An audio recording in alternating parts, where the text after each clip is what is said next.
Vamos lá. Você quer testar? Oi, oi, oi. 1, 2, 3, 1, 2, 3. A mortandade de peixes na Baía de Todos os Santos começou a ser observada no dia 6 de março. O desastre ecológico Em afetou a região do 2007, Canal de houve São um Carlos fenômeno do na Bahia, da Baía de Manhuaçu, Todos os Santos, chamado Maré Salinas, Vermelha, Margaridas, que era um Santo fenômeno Amaro que e Bom matou uma quantidade enorme de peixes. A água vermelha, estava bem vermelhada. Os peixes passavam e saía com cor de ferrugem, enferrujado, parecendo que o sangue estava se espalhando pelo corpo. Eu cobri esse caso, ficava viajando, então rodei toda aquela Baía de Todos os Santos, fui pra Santa Amaro, fui pra, Maragogipe, falei com pescadores, fiquei 2 semanas nessa cobertura e não sabia ainda o que era, tal, era uma questão das águas, mas ninguém sabia o que estava acontecendo. E eu tinha uma chefe de reportagem, eu tive sorte de ter... Minhas 2 primeiras chefes eram mulheres negras, excelentes jornalistas, assim. Cada um do seu modo, que são Linda Bezerra e Marlene Lopes. Linda era minha chefe de reportagem no Correio da Bahia. Mas Linda era um azougue, assim. Ela botava uma pressão da porra. E aí um dia ela chegou pra mim e disse: meu filho, Flavinho, esse negócio dos peixes tá me enlouquecendo. Eu quero que você descubra o que tá acontecendo. Descubra onde as cobras dormem.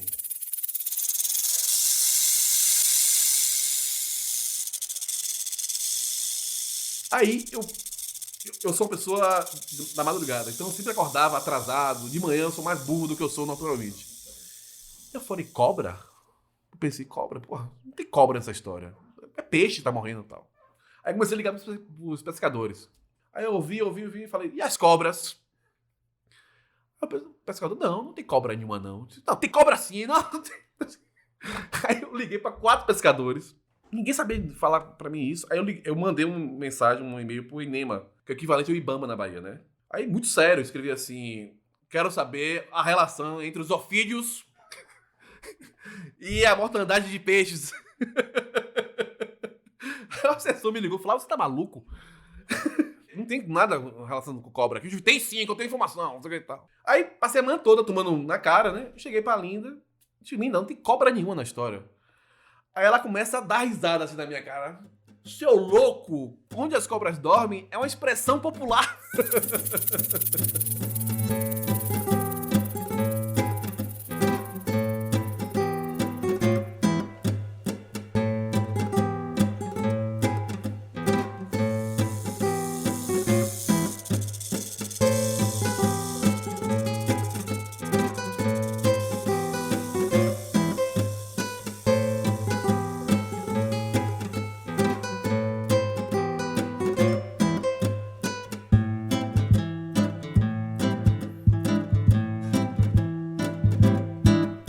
Oi, eu sou o Rodrigo Alves, esse violão que você está escutando é do Gabriel Falcão e essa é a temporada de perfis do Vida de Jornalista, um podcast narrativo, documental, financiado pelos ouvintes. E só por causa dos ouvintes essa temporada está acontecendo.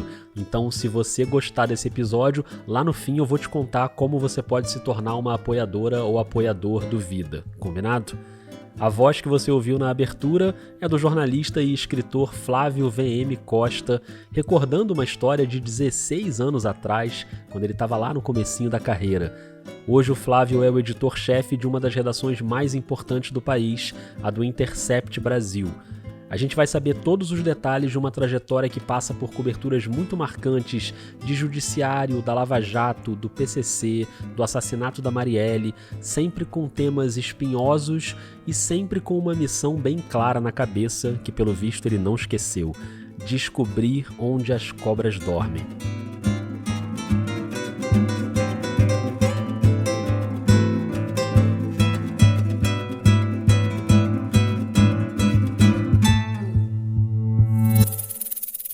Antes, só para te lembrar, O Vida de Jornalista tem o selo da Rádio Guarda-Chuva.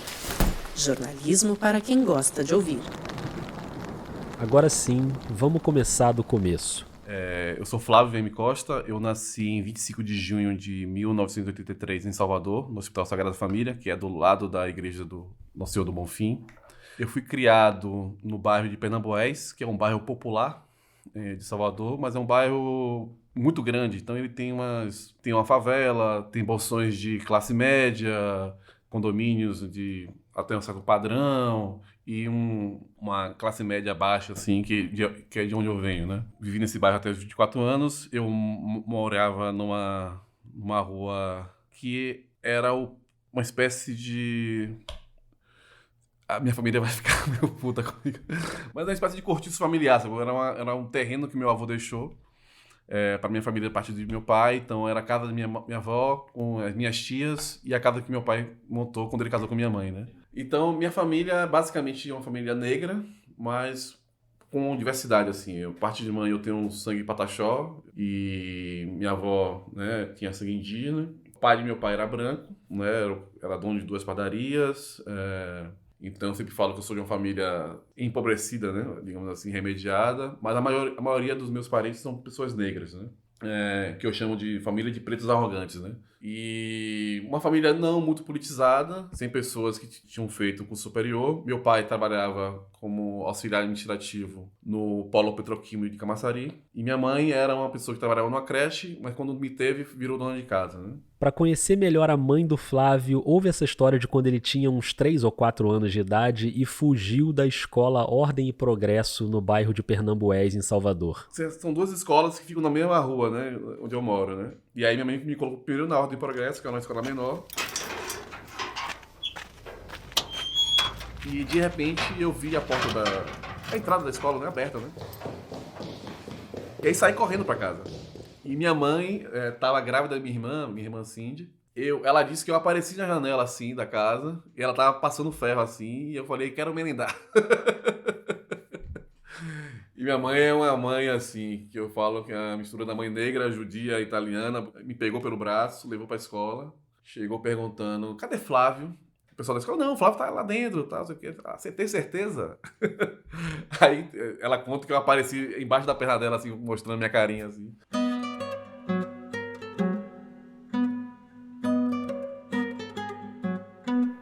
Aos 11 anos, ele foi estudar numa escola pública. Eu vou fazer uma confissão aqui. Eu fazia muito bullying no colégio e sofria muito bullying, porque a minha galera de bairro era uma galera que ficava toda hora um zoando o outro, sacou? Era um negócio assim muito... E aí você era meio que forjado pra rebater, sacou? Sabe? Então isso me marcou muito, assim, eu acho. Assim. Depois eu fui percebendo, né? Que eu acabei pegando isso pra mim, na questão profissional. Isso às vezes me atrapalha nas questões afetivas, né? Mas no trabalho como jornalista, isso eu fui trazendo isso, sabe? Do embate, de bater de frente e tal, e de não recuar, sabe? Você que está ouvindo, percebeu por que é que eu tenho seguido essa linha aqui na temporada de perfis, de primeiro entender a vida, a infância, a formação como pessoa, para ver de que forma isso influencia na formação como jornalista? Tá aí um exemplo de uma coisa que o Flávio levou da infância para a profissão. Meus pais não esconderam de mim o que era a vida, sabe? A gente nunca escondeu que existia racismo, assim, mas eles, de alguma forma, eles mesmo dizem, a vida é essa e você vai ter que enfrentar, sabe? Você não vai ter que recuar, sabe? Isso é uma outra coisa que eu vejo olhando pra trás, né? Quando eu olho pra minha infância. Porque eles sempre colocaram, sabe? Claro, havia sempre aquela preocupação, né? Eu hoje uso dreadlocks, né? Meus pais não deixavam meu cabelo crescer. Então, até os 18 anos, meu cabelo sempre foi cabelo raspadinho e tal, sei o quê.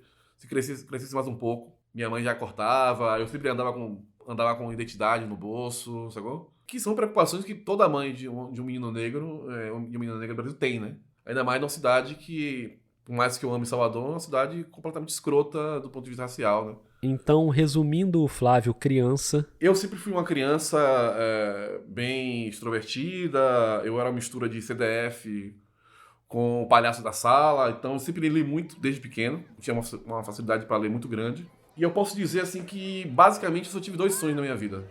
Ser escritor e jornalista ou ser goleiro.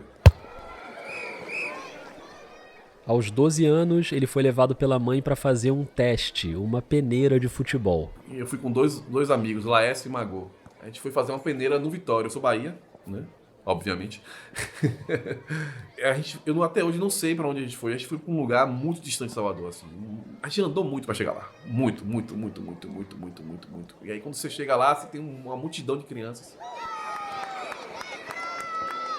uma multidão de crianças, os caras fazendo jogos de 10 minutos, tal, isso aqui e tal. E aí, no momento em que eles perguntaram pra mim onde eu jogava, eu falei volante. Na hora eu falei volante, assim. E aí, toquei na bola umas 3 vezes. E aí, não passei, obviamente, né? Não tinha talento pra ser volante e tal. Aí voltei pra casa. Só que, obviamente, eu tinha 12 anos, então eu não tinha, naquela época, uma capacidade de refletir sobre aquele ato, sabe? Eu apenas fiz, né? Mas anos depois, eu percebi que, na verdade, aquilo foi marcante pra mim. Sabe? Se eu quisesse ser goleiro, eu teria feito mais peneiras e teria, obviamente, né? Ido pro gol, né? Era um sonho, mas não era um sonho que eu lutava tanto por isso.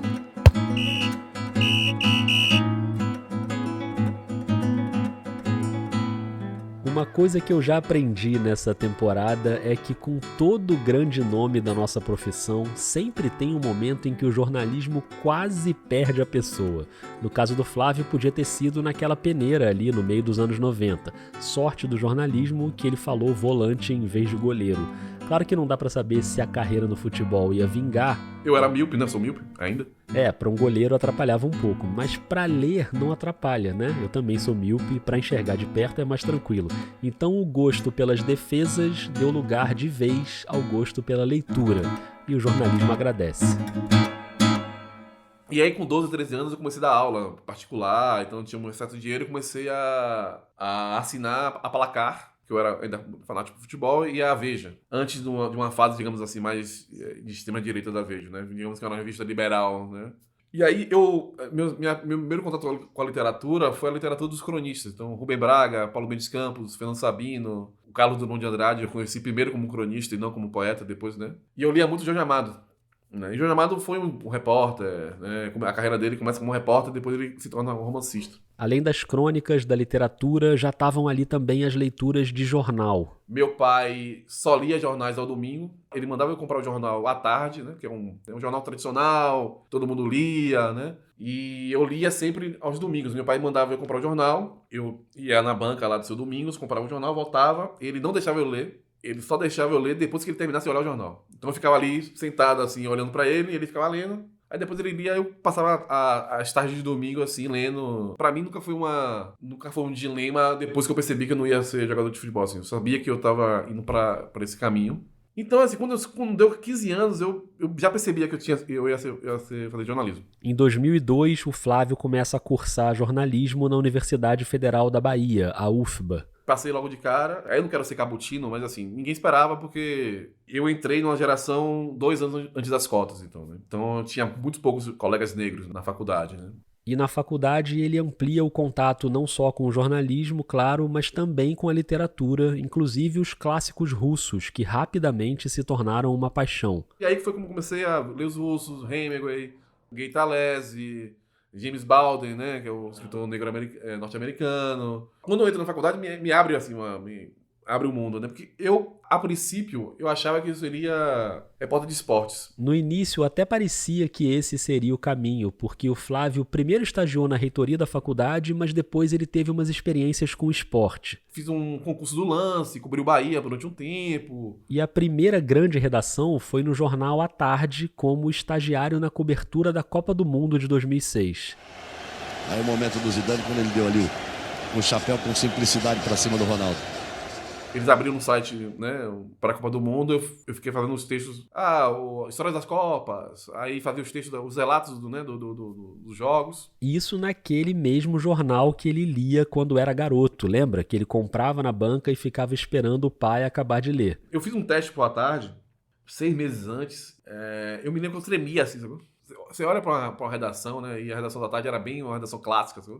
Aquelas mesas, um monte de jornalista escrevendo, tal, me lembro até hoje, assim, que eu tremia e tal. Aí fiz esse teste, não passei, mas o teste que eu fiz serviu pra eu ser chamado pra ser um dos redatores lá do site. Mas já no final da faculdade, eu já entendia que eu ia ser um repórter de jornal ou de site. Então eu já me preparei dentro da universidade para ser um repórter, né? Deu certo, porque antes de se formar ele já era repórter de jornal. Fiz um teste no Correio da Bahia e virei repórter.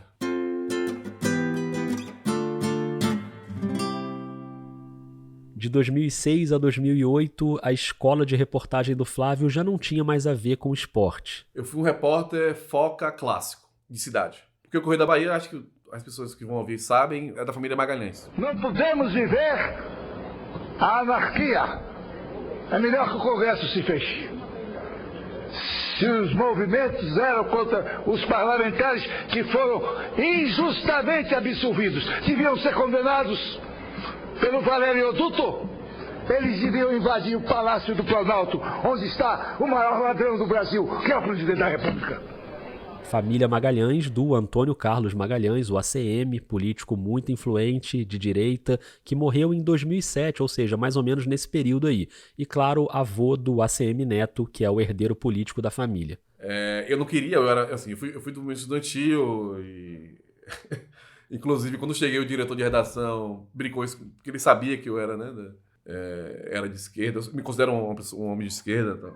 Mas eu já era pai, minha filha Cássia tinha nascido, e o Correio tinha uma fama de ser um jornal melhor escrito do que o A Tarde. E fora a parte de política, que é uma parte que exaltava o ACM e era de interesse da ACM, o jornal era um bom jornal se você arrancasse as primeiras páginas de política. O meu começo foi de repórter de cidade, então eu cobri buraco de rua, fiz tudo. Posto de saúde, eu rodei Salvador, eu conheci Salvador de fato ali.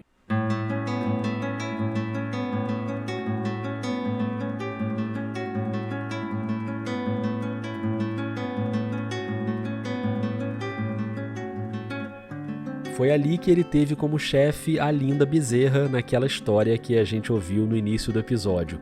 Ali o Flávio começou a ir atrás de onde as cobras dormem. Inclusive algumas das cobras mais perigosas desse país que dormem no poder judiciário. Filho, Flavinho, eu quero que você descubra o que está acontecendo. Descubra onde as cobras dormem.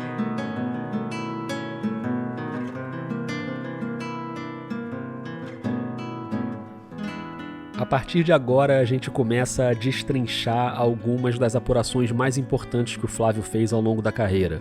A primeira delas lá em 2008, quando ele cobriu pelo Correio um escândalo na Justiça da Bahia.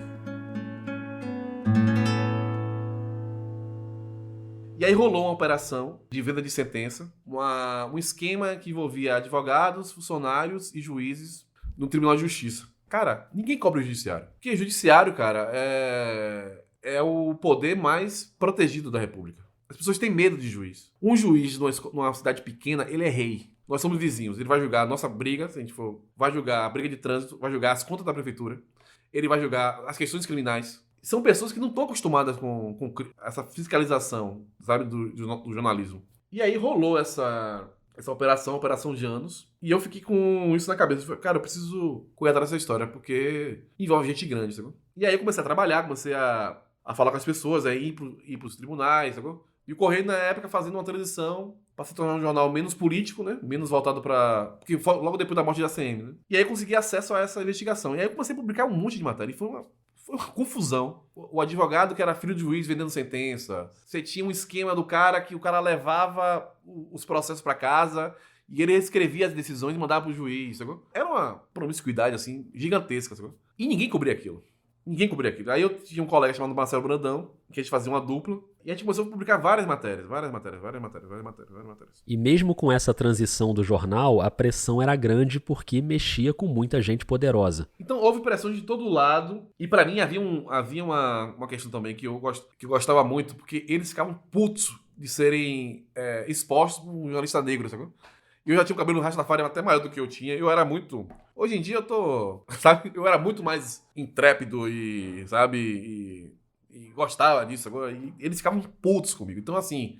Eu me sentia muito bem com isso. E eu viajei a Bahia inteira, porque eu fiz matéria sobre juiz que assediava mulheres. Ou seja, só dava emprego no cargo se a mulher cedesse, né, a favores sexuais. E entrevistei muitas mulheres que sofriam com isso. Entrevistei prefeitos que pagavam a feira do juiz. Entrevistei empresários que revelaram que pagaram um dinheiro para o juiz dar uma sentença, né? E quando você cobre o judiciário e política, obviamente, mas o judiciário é uma aula de Brasil, uma aula sobre a burocracia brasileira, tá? A série de reportagens ganhou um prêmio da Associação de Magistrados em Brasília e o Flávio não pensou duas vezes na hora de gastar o dinheiro. E tinha uma livraria em Salvador chamada LDM, que é uma livraria de rua maravilhosa. Hoje em dia tá em um shopping, mas era uma livraria ali no centro da cidade, em Salvador. Sabe livraria que o vendedor sabe das suas preferências, conversa com você, diz, chegou um novo russo aqui. E aí a gente ganhou a série no Correio e a série no À Tarde ganhou o meu prêmio da Associação de Magistrados Brasileiros. E aí a grana era uns 7 paus, assim, que eu ganhei na época, 7 mil reais. Eu fui para a premiação em Brasília, voltei, cheguei em casa, fui para a livraria, aí falei para Francis, meu amigo, que era também jornalista e vendedor lá na época. Francis, prepara uma caixa aí.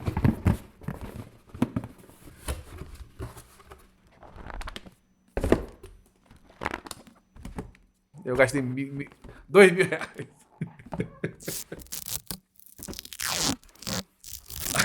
Peguei um amigo meu, botei a caixa no porta-mala, cheguei em casa, uma pessoa com o cara casado, Mona Lisa, né, mãe da minha filha Cássia. Cheguei em casa e escondi assim, sabe, abaixo da janela. Assim, ela falou, eu sei que você veio com uma caixa de livro.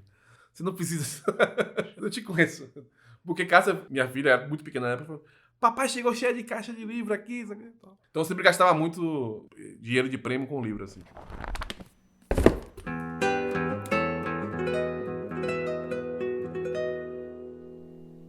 A partir de outubro de 2008, o Flávio passou a ser repórter de judiciário. Aí você imagina a pressão, né? Processos, eu fui processado 6 vezes, né? Retiraram matéria do ar, eu publiquei o contra-cheque da presidente do Tribunal de Justiça. E aí ela me chamou para dizer que ela ia descobrir a minha fonte. Aí eu falei, doutora, a senhora tem razão, ela tem que descobrir, porque vazamento é uma coisa inaceitável. Eu era muito, assim, destemido, assim, nessa época, assim. No começo de 2011, o Flávio saiu de Salvador e foi trabalhar em São Paulo. Ficou 3 meses na revista Imprensa, depois passou 2 anos na Isto É. E em 2013, aquelas caixas de livro falaram mais alto. Ele deu um tempo para se dedicar à literatura e descansar um pouquinho das redações. Redação te absorve muito, né? Quando eu estava cobrindo o judiciário, eu não via minha filha. Eu ganhava um beijo dela de manhã, quando ela ia pra creche, e isso só voltava de noite. Aí você, de noite, às vezes, você não quer ir pra casa, você vai pra um bar, sabe? Porque você tá tão energizado que você precisa estar, sabe? Que eu tava querendo outra vida, e aí larguei, não queria voltar pra redação. Esse tempo longe das redações, em 2013 e 2014, rendeu o primeiro livro de contos chamado Caçada Russa, um título inspirado em Chekhov. É uma carta do Chekhov ele falando sobre uma ave muito bonita que ele e um amigo dele mataram na caçada, e ele falando ele triste por ele ter feito esse ato e, sabe, matar algo, sabe, destruir algo tão belo e tudo. Em 2015, o Flávio voltou para o jornalismo na redação do UOL. E no UOL, eu meio que recomecei, né?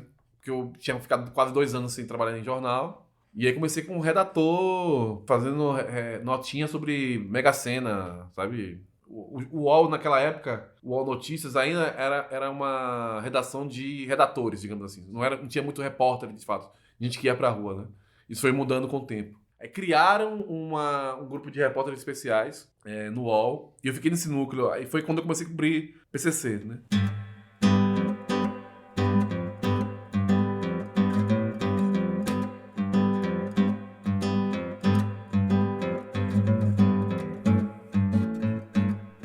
A cobertura do PCC é uma parte relevante dessa trajetória a partir de 2017, mas antes eu vou abrir um parêntese aqui porque a gente está num podcast de bastidores de jornalismo, né? E eu tô curioso para saber como foi um encontro que rolou ali em 2017, quando o Flávio estava cobrindo a Lava Jato pelo UOL. Ele viajou para entrevistar o Deltan Dallagnol, procurador que comandava a Lava Jato e político, né, que teve seu mandato de deputado federal cassado por causa de uma manobra para driblar a lei da ficha limpa. O Deltan, claro, responsável por aquele famoso PowerPoint culpando o Lula, enfim, você já sabe. Esse breve relato que a gente vai ouvir diz muito sobre quem é o Deltan e também sobre quem é o Flávio. Deltan, tava eu, outros 2 repórteres, o Leandro Prazer, que tá na BBC, e o Vinícius Konchinski, que tá freelando de Curitiba. O Deltan chegou, colocou a gente na mesa e falou assim, eu quero saber de vocês antes de começar a entrevista, quem são vocês? Aí a gente falou, não, sou tal. Ah, mas qual é a sua posição política? A gente, não, sabe, enrolando. Aí eu já tava puto da vida. Aí ele falou assim, faça uma crítica à Lava Jato. Aí meus colegas enrolaram, eu falei, olha, critiquei lá a Lava Jato no aspecto da comunicação, e falei assim, e o PowerPoint é uma brincadeira, né? Rapaz, se o Deltan tivesse uma bíblia, ele teria jogado em mim, na minha cabeça. Ele ficou puto da vida. E aí, aí a entrevista foi uma bosta também. Quando voltou de Curitiba, Flávio já sabia que a galera da Lava Jato não ia ser fonte dele. Então ele migrou o olhar para um outro assunto. E naquela época rolou o massacre de Manaus. Uma rebelião no complexo penitenciário Anísio Jobim, em Manaus, no Amazonas, acabou com pelo menos 60 mortos. É o segundo maior massacre em presídios na história do Brasil, atrás apenas do massacre do Carandiru, em São Paulo. Eu tinha percebido que o PCC tinha meio que...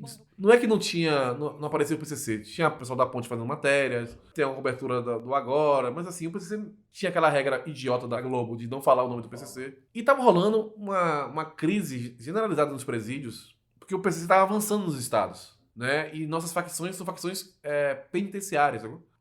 Elas não nascem na rua, elas nascem nas prisões e vão pra ruas, né? Quando eu cheguei em Bernardes, eu lembro como se fosse hoje, assim, ó, eu fazendo física, eu era magrelinho, pulando corda na cela, no meu RO, pra não ficar no marasmo. Aí o Geléo falou assim, ó, aqui é o seguinte, a cadeia é nossa. Aqui nós trata ladrão como ladrão, bunda mole como bunda mole. Aqui é o PCC. Quem não é a favor é contra.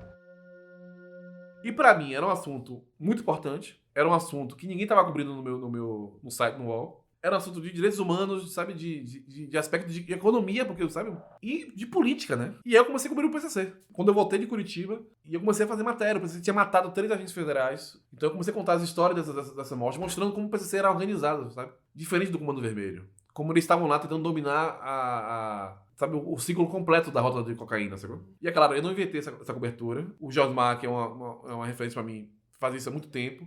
O Alan de Abreu fazia isso no Diário de Rio Preto, onde ia pra Piauí. Mas havia um espaço, sabe, pra mim ali. E foi aí que me destaquei no UOL, assim. Fui virando até que...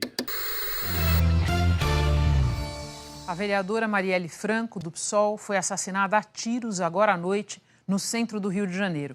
Ela estava num carro, o motorista também morreu e esse carro foi cercado pelos criminosos e atingido por uma sequência de disparos. No Rio, ao vivo, com mais informações... Marielle, ela morreu no dia do aniversário da minha filha. E eu me lembro do mal-estar que foi. Eu tava deitado, era aniversário da minha filha, e aí eu li... Só que eu não entendia a dimensão daquilo. Acho que tem uma coisa na morte da Marielle, é o seguinte, talvez ela não fosse grande naquela época, mas ela ia ser muito grande, sabe?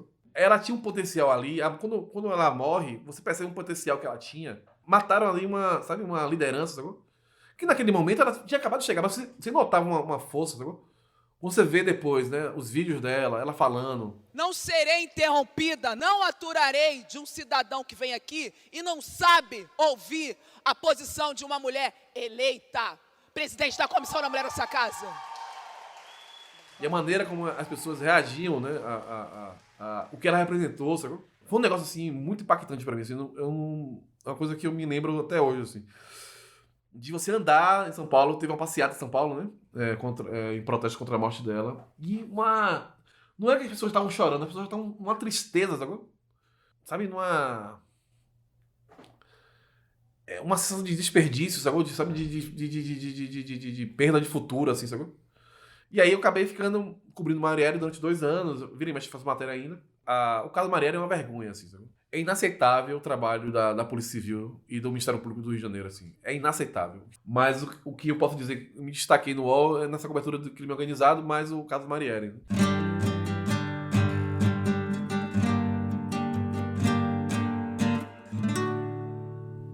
Em 2020 já estava claro que a investigação jornalística era o caminho.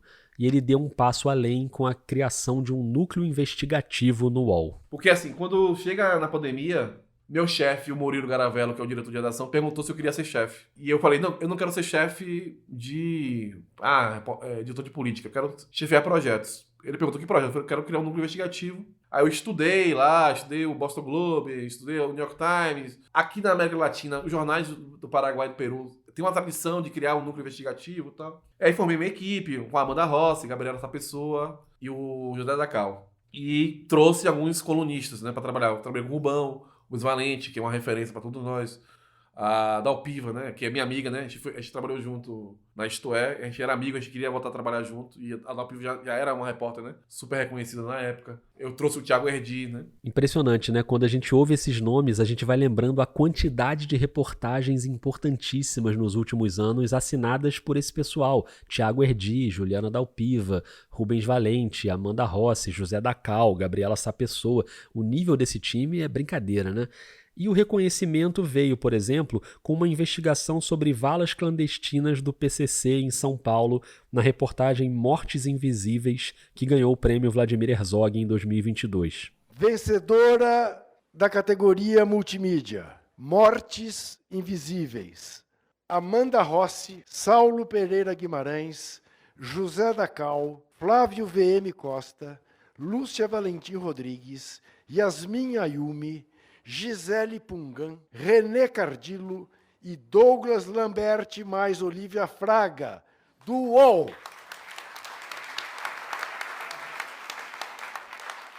Uma ideia que a gente surgiu numa conversa, o Saulo Guimarães já tinha entrado na equipe, a Gabriela tinha ido pro Washington Post. A gente foi conversar com a Samira Bueno, do Fórum de Segurança Pública, e durante a conversa surgiu essa história. Sabe? Aí entrou em cena a grande Amanda Rossi. Aí eu falei, Amanda, pesquisa. E a Amanda é um trator, né? Uma máquina de reportar, assim. Sabe? E aí, a partir da Amanda, eu incluí o Saulo, né? O Saulo ainda morava no Rio, então ele apurou pelo Rio. A Amanda apurava por São Paulo, e o Dacal, que tinha uma experiência de TV, completava o trabalho dos dois e fazia o trabalho audiovisual, né?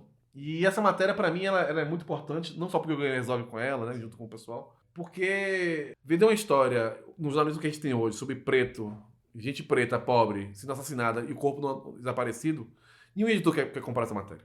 Então, ter feito esse trabalho do jeito que a gente fez, sabe? É um trabalho que a gente trouxe informações que o poder público não tinha acesso. Trazer, sabe, essas histórias, sabe? Do ponto de vista pessoal, pra mim foi muito importante, assim. E meio que é o meu último trabalho no UOL, né? Assim, que eu consegui finalizar, né? Em junho de 2022, ele saiu do UOL e ali começou o flerte com o Intercept Brasil. E eu tinha uma relação muito, muito próxima do Intercept, assim, porque eu namorei uma pessoa que trabalhava no Intercept, conheci o Demore, tomava cerveja com o Demore, sabe? Eu acompanhei muito de perto a Vaza Jato como, sabe, uma pessoa próxima do pessoal, né? Tinha muitos amigos naquela redação, né? E eu percebi que era uma chance, o Intercept era uma marca, tinha feito algo histórico, talvez seja, assim, o Watergate do Intercept, ou seja, assim, talvez não exista uma matéria tão impactante, né, no futuro do Intercept quanto essa. O Lula não seria presidente do Brasil se não houvesse a Vaza Jato, assim. A maioria dos ministros do Supremo Tribunal Federal votou para manter a decisão que declarou o ex-juiz Sérgio Moro parcial no julgamento do ex-presidente Lula na ação do triplex do Guarujá. O trabalho do Glenn, do Demore, do Santi, do Rafael Moro, da Paula Bianchi, sabe, das pessoas, sabe, da Amanda Aldi. Então é uma reportagem, assim, ela cumpre todos os requisitos do jornal investigativo. É uma investigação própria, né, com base fundamentada, que interfere na realidade. Aqui ele está falando da Vaza Jato, a série de vazamentos das conversas entre o juiz Sérgio Moro e os procuradores da Lava Jato, incluindo, claro, o Deltan, lembra que o Flávio tinha entrevistado em Curitiba. Diante desse cenário, apareceu o convite para comandar a redação do Intercept. E eu achei, velho, talvez eu nunca tenha outra oportunidade de comandar uma redação, sabe? Então eu já conhecia muita gente, eu gostava do pessoal. Em outubro de 2022, ele assume como editor-chefe. Eu quis saber como é essa rotina de chefiar uma redação e continuar apurando. Como é que tá essa rotina hoje? É isso, eu tô entre Salvador e São Paulo, porque me casei novamente e com Agnes. A quem eu amo muito, se puder fazer a declaração de amor aqui. O Vida de Jornalista é um podcast que acredita no amor, né? Então tá entregue aí o Correio Sentimental. E ela tá, né, terminando o doutorado dela em Salvador, então eu tô entre Salvador e São Paulo, porque nesse momento a gente tá trabalhando em home office, no Intercept. Então eu acordo, né, digamos assim, mais cedo do que eu gostaria, porque eu durmo tarde e tudo, então eu acordo pela manhã, às 8, 9 horas, começo a ler tudo, olho no nosso site, se tiver matéria, vejo se essa matéria tá tudo certinha e tal, e aí começo a conversar com meus editores, né, com a Tatiana Dias, que é a minha número 2, com a Bruna, com o André Uzeda, e aí vou vendo qual é a programação do dia, qual a matéria que vai publicar no dia seguinte, e aí vou falando também, às vezes, diretamente com os repórteres, né, A depender do dia eu tenho reuniões, né? Eu tenho uma reunião com o Andrew. O Andrew Fishman, presidente do Intercept, que o Flávio já conhecia antes, assim como conhecia a querida Cecília Oliveira, uma das fundadoras do site. Tenho reunião com a Tereza, que é a gerente a Maria Tereza Cruz, que coordena essa parte estratégica de operações. Então eu vou tendo reuniões e aí, nos intervalos, eu vou tentando apurar coisas. Minha carreira, eu tenho uma facilidade de encontrar documentos. Uma coisa que me destacou também, sabe? Então eu vou lendo coisa pra saber como... Porque assim, você não pode deixar de ser repórter, né? Então o dia todo me reunindo, aí às vezes viajo, trabalho com a equipe, tudo. Ligo pra fontes, né? Converso muito pelo WhatsApp também, WhatsApp, Signal, né? E é isso, vou editando, assim, coordeno o trabalho das pessoas, às vezes eu pego o texto e edito, aí é isso, vou conversando com, sei lá, durante o dia com umas 30 pessoas, assim. E aí vai até 8 horas da noite, quando eu tento, né, sentar e conviver com minha esposa e ler e escrever, né?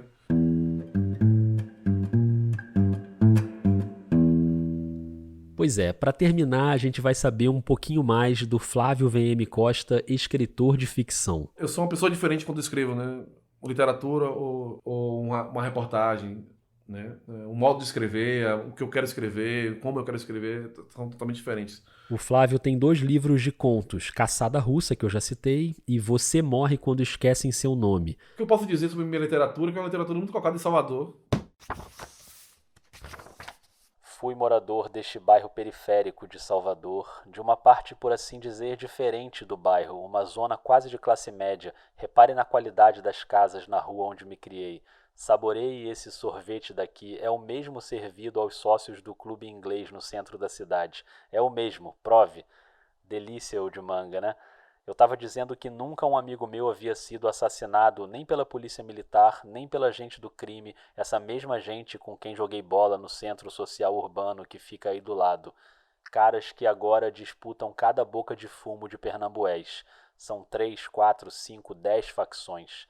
Um amigo meu nunca tinha sido varado de bala até o sábado anterior ao carnaval.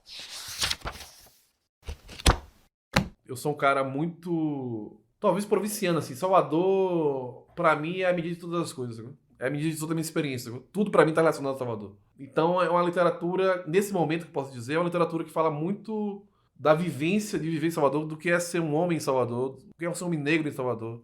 Salvador é um lugar bem demarcado, sabe? Parece que, apesar da rotina corrida, vem um terceiro livro por aí. Eu tô começando o dia, escrevendo alguma coisa de ficção, escrevo, aí começo o dia de trabalho, assim.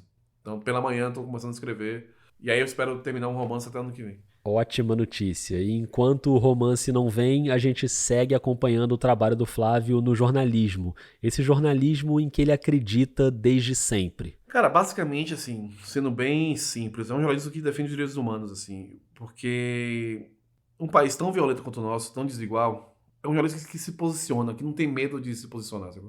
É um jornalismo que não tem medo, inclusive, de bater de frente com o próprio leitor, sabe? O jornalista não pode se submeter às vontades do leitor, porque as pessoas são várias. Às vezes você vive numa sociedade conservadora. Se você for, né, ir para o majoritário, pensamento majoritário, você vai defender redução do direito do aborto, né? Eliminação das cotas, sabe? O jornalista tem que ter um papel civilizador, mas ele tem que ter a coragem de ir contra a corrente, sabe? E contra a corrente do próprio veículo, sabe? Isso é mais claro nos veículos comerciais. Existe sempre uma tensão entre o patrão, né, o seu chefe e você. E o papel do repórter é ampliar o espaço deles. Sabe? Então, assim, eu sempre briguei, não tive vitória sempre, né? Engoli muito sapo. Mas o seu papel é você escrever sobre o que você acredita, sacou? Agora, não escrever de maneira leviana, não fazer acusações levianas, sacou? Mas o papel de defender os princípios, sacou? Basilares da profissão. Isso não mudou, isso não vai mudar, sacou? Então, basicamente é isso. Um jornalista um jornalismo que não teme desagradar, mas que defende as causas certas. E eu acho que as causas certas não são tão difíceis de a gente... Entendeu? Combate ao racismo, a misoginia, a homofobia, combate à desigualdade social, sacou? Revelar o que os poderosos querem esconder, sacou? Ou seja, descobrir onde as cobras dormem. Isso não são palavras, declarações chavões, sacou? São mais do que isso, assim. É nisso que eu acredito. Ainda bem que a gente tem alguém que acredita nisso e hoje está numa posição de comando, servindo de referência para muitos jovens que estão chegando no jornalismo agora. Sei que, de alguma forma, é foda para um menino que tá começando agora no jornalismo, negro, sabe, de uma comunidade, ver alguém, sabe, um homem negro comandando uma redação importante como o Intercept é, sabe? Então, por mais que eu não seja uma pessoa, eu não quero, assim, eu não sou representante, de ninguém, mas eu sei que isso tem impacto nas pessoas, sabe? E assim, isso é legal, sabe? Assim, não é, isso não é uma questão de vaidade, sabe? Eu sei que daqui a um tempo vai ter outros jornalistas negros comandando outras redações, sabe? A gente ainda é um pouco idealista, né? Você precisa manter... Eu sou uma pessoa conhecida por ser rabugenta, pessimista e tudo, mas você mantém algum tipo de ideal ainda, né? Porque, assim, você toma muita porrada, você se torna muito mais cínico, é uma profissão que lhe dá muito tapa na cara, você engole muito sapo, sabe? Mas quando você consegue fazer coisas, sabe? Que você, se você consegue atingir seus propósitos, sabe? É um negócio, é uma sensação muito... São muito raros, mas quando acontece é um negócio muito, sabe, feliz, assim. Flávio, obrigado, cara. Pô, você assim, obrigado. Pô, eu acho que eu falei pra caralho. Eu poderia te segurar também. Não. Mas espero que tenha ficado bom, cara.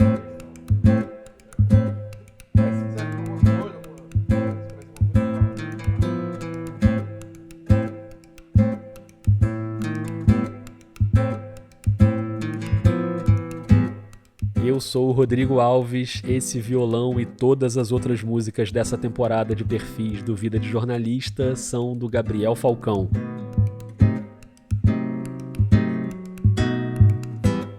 Eu agradeço mais uma vez a professora Maria Elizabeth Antonioli, da ESPM de São Paulo, que cedeu para o Vida uma sala durante o congresso da Abrage. Foi lá que a gente gravou essa conversa.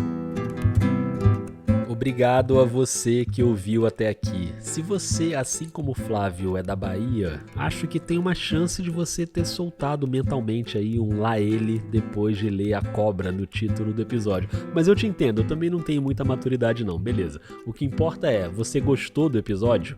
Eu acho que você gostou.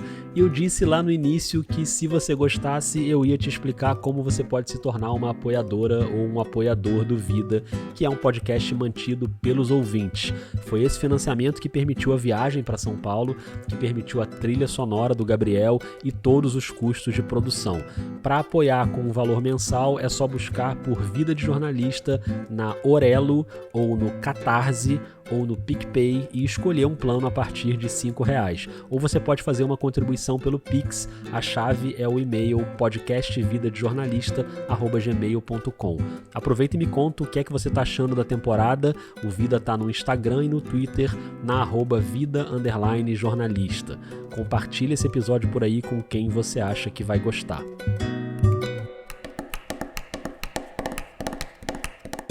Falando em gostar, eu sei que você vai gostar dos episódios mais recentes da Rádio Escafandro, podcast de investigações jornalísticas do Tomás Chiaverini, parceiro do Vida na Rádio Guarda-Chuva.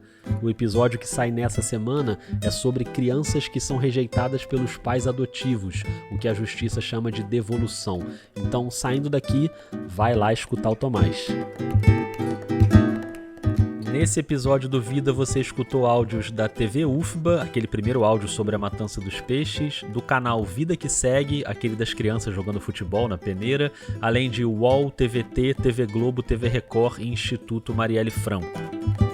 A temporada de perfis volta daqui a 15 dias com mais um nome importante da profissão. Mas eu não vou te contar quem é não, segura aí a ansiedade. Um beijo, um abraço e até lá.